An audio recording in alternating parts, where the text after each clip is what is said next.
give the people a little intro on you. Yeah, well, I have to say it's changed a lot, right? So definitely I would say from a career perspective, I am on the pursuit to spread wellness. I believe my mission statement or my why is to leave people in a better place than where I found them. I sometimes think I'm better at that at work than I am at home. I'm embarrassed to say, but sometimes I think I show up as a better version of myself at work than I do at home. But it's something consider myself a work in progress. So it's something I'm working on. So that is definitely something. But yeah, I've spent 38 years in this crazy industry called the health and wellness industry. I started my career in Chicago. And it was different back then, I'm telling you. So first of all, there were no women, there were no health clubs. Wow. It was interesting, right? Even the Chicago Bulls didn't have their own training facility. So one of my first gigs was working at an athletic center where NBA basketball players came in to train, and it was people like me and, other trainers who are significantly more well-known now working with these, NBA athletes and, these MLB athletes, and so it was different back then, right? Now you wouldn't see that, right? Because every, professional sports team and even college teams have their own trainers.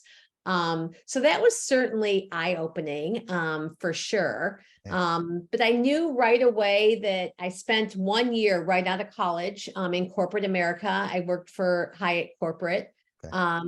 Knew that corporate America was not for me. So I knew that, didn't know what an entrepreneur was, but I knew I was not going to be listening to somebody else tell me what to do, which is interesting because I consider myself a learner, but I didn't want someone micromanaging all these thoughts that were going on in my head.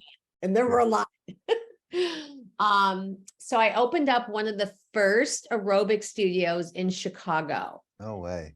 Yeah, it was crazy. Right above a place called Goose Island Brewery. So I'm sure everyone's heard of Goose Island beer. Yeah.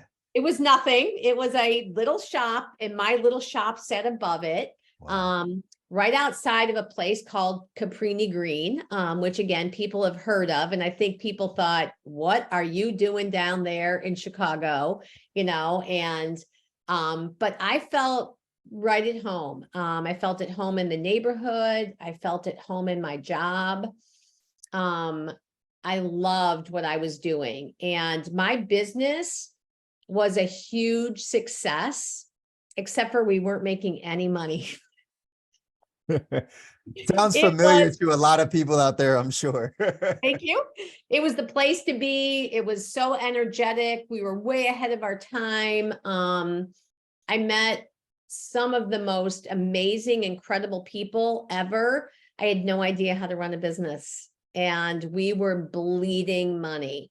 So it didn't matter how successful we were, how many people were coming. I couldn't pay the bills. I couldn't stay afloat. So that was a really hard lesson to learn. And that was really when I realized I needed to surround myself with the people who were the best at what they did. And I needed to stay in my lane and do what I was good at. And that was a really hard lesson to learn, but one I'm really glad that I learned young, because I think it's served me well. And when I want to gain knowledge now, like I've pivoted, my career has pivoted so much, but I've gone back and gotten, my yoga trauma certification, my digital wellness certification, my science of nutrition certification. I am definitely a learner.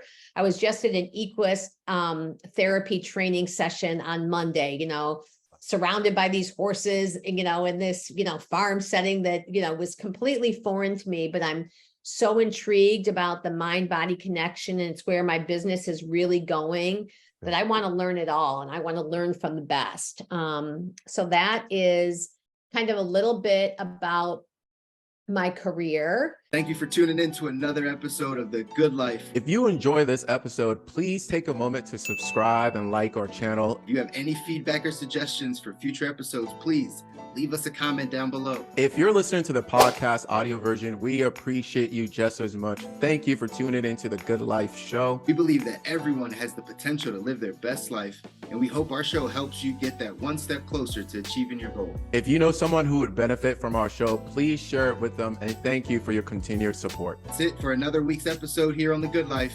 We'll see you next week for another inspiring conversation.